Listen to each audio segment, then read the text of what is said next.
Ada handphone di kepala saya.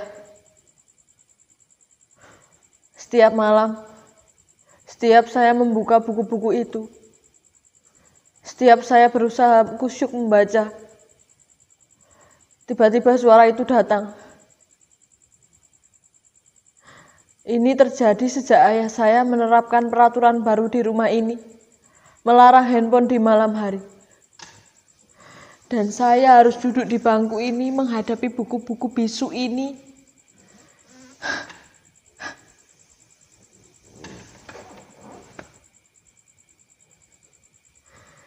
Hingga akhirnya saya tertidur.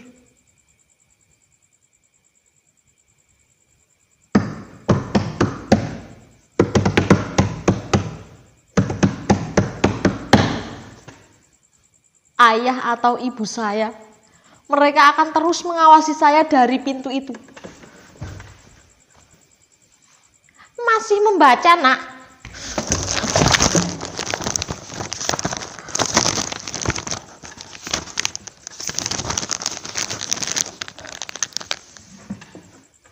Seperti itu.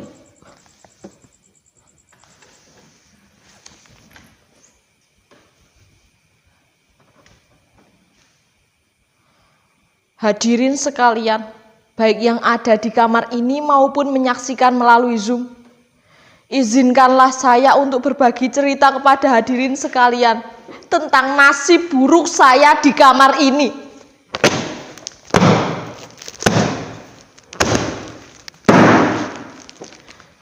Saya sendiri bukannya tak berusaha. Bahkan segala daya upaya sudah saya kerahkan untuk dapat khusyuk membaca. Saya juga sudah memotivasi diri saya dengan berbagai nasihat yang saya ingat. Kata-kata mutiara, pantun, yel-yel penyemangat belajar, hingga kritik tajam para pakar mengenai bahaya kecanduan handphone. Namun anehnya, semua itu tidak mampu membesarkan semangat saya untuk membaca.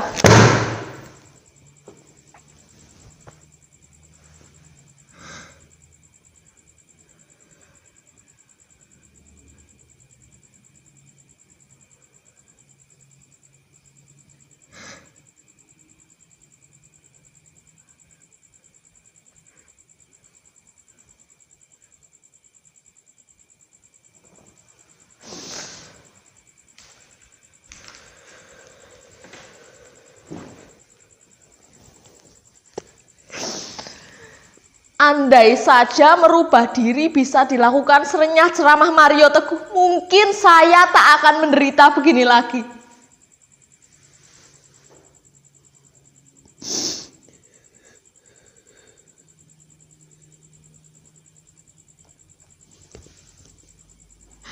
Apa? Saudara-saudara tak percaya bahwa saya menderita? Apakah tidak terlihat beban derita itu di mata saya? Di wajah saya, di getar suara saya, di seluruh tubuh saya ini. Ini bukan seperti dalam drama teater. Ini real, nyata. Bahkan, jika penderitaan saya ini saya tuangkan dalam puisi, tak ada satupun dari hadirin yang mampu membacanya tanpa menitikkan air mata.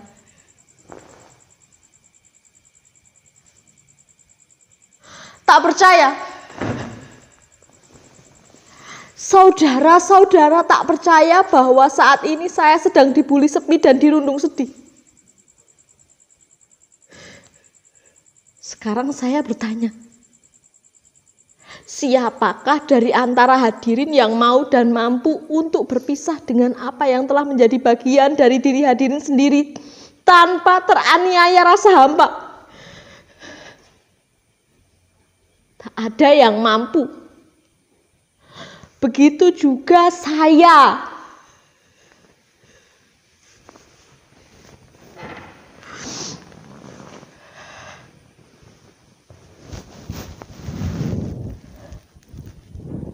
Saat ini, handphone bukan menjadi benda biasa. Ia adalah bagian terpenting dari diri saya.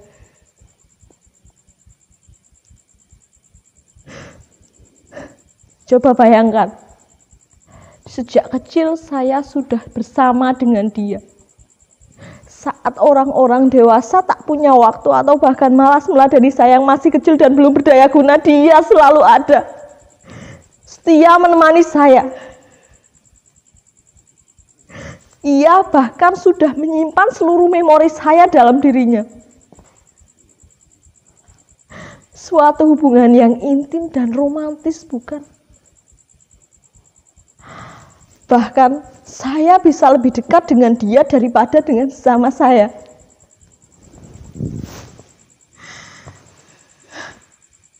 Karenanya, berpisah dengannya meski hanya saban malam, seperti melewati bertahun-tahun kehidupan.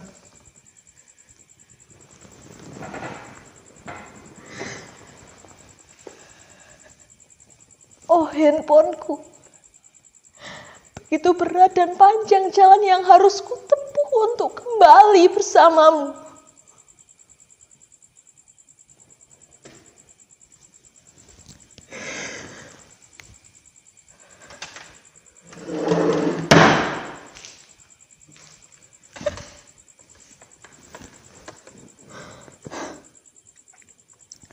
Sejak pertama saya mengerti membaca dan menulis, saya sudah menyimpan nama saya di dalam dirinya. Arayan. Saya memang sempat berganti-ganti partner. Namun apapun jenisnya, apapun modelnya, mereka tetap sama. Setia menemani dan melayani saya, tak pernah berkurang sedikit pun kemampuannya untuk melayani saya, bahkan semakin istimewa. Coba bandingkan kemampuannya dengan kemampuan sesama saya. Berganti partner, berganti pula kebiasaannya. Apalagi berganti pemimpin, bisa semakin baik atau bahkan semakin anjlok mutunya. Maaf, saya ngelantur. Maklumlah, orang kalau sedang dibully sepi, suka melayang-layang kemana-mana pikirannya. Jadi, bagaimana sekarang? Sudah jelas bahwa saya menderita. Saya menderita bukan hanya karena berpisah dengannya saja, tetapi karena saya dihadapkan oleh dua pilihan yang sangat sulit. Di satu sisi saya tahu ayah dan ibu saya, mereka bertujuan baik. Mereka ingin saya berprestasi. Hingga mereka menerapkan peraturan 12 jam tanpa handphone. Tapi di sisi lain, seluruh kemampuan saya, diri saya, sudah terbiasa hidup sejak kecil bahkan dengan dia ada di sisi saya. Tak mudah bagi saya untuk melewati waktu meski hanya sekejap saja tanpa dia di sisi saya. Saya sudah teramat dalam mencintainya.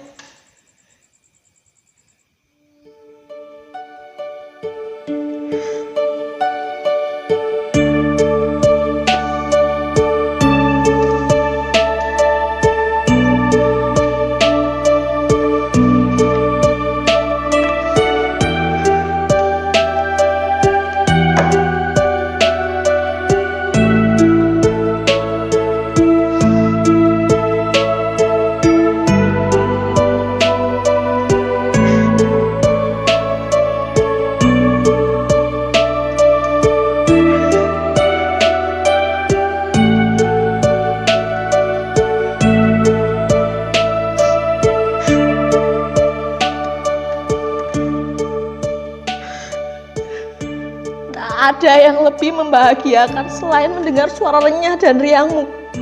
Bertamasya kemanapun aku ingin mengunjungi situs-situs atau menikmati menu-menu lezat yang kau tawarkan.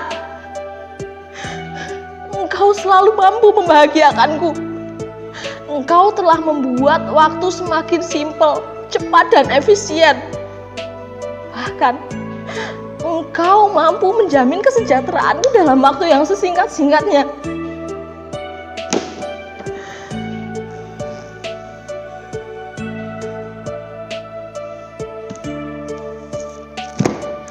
Jadi bagaimana bisa saya duduk di bangku ini untuk menata masa depan bersama dengan buku-buku ini? Itu sangat menghabiskan waktu, tenaga, dan energi. Sementara saya dihadapkan di waktu yang serba cepat. Apapun yang tidak cepat akan ditinggalkan, akan menjadi penghuni museum peradaban.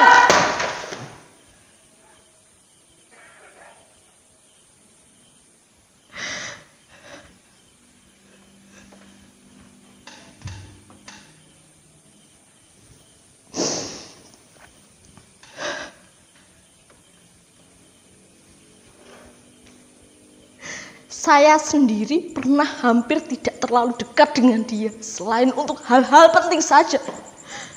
Tetapi ketika suatu malam saya melihat kedua orang tua saya duduk berdua namun intim dengan ponselnya masing-masing, saya merasa terhianati. Sejak saat itu kemampuan saya untuk berpisah dengannya menjadi sangat lemah. Dia ada di dalam kepala saya. Dia sudah seperti denyut jantung saya. Saya sudah teramat dalam mencintai dia.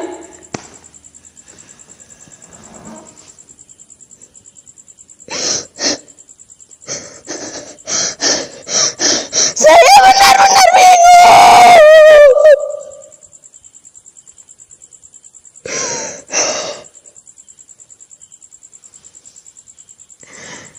Jangan terlalu dalam. Jangan terlalu dalam mencintainya atau kalian akan menderita seperti saya.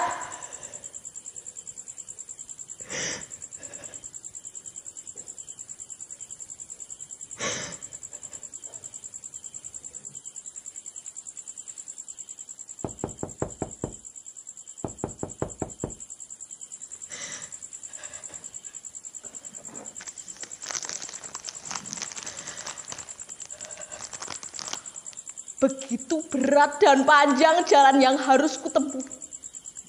Tapi inilah yang harus kulakukan untuk mendapatkan kelahiranku kembali.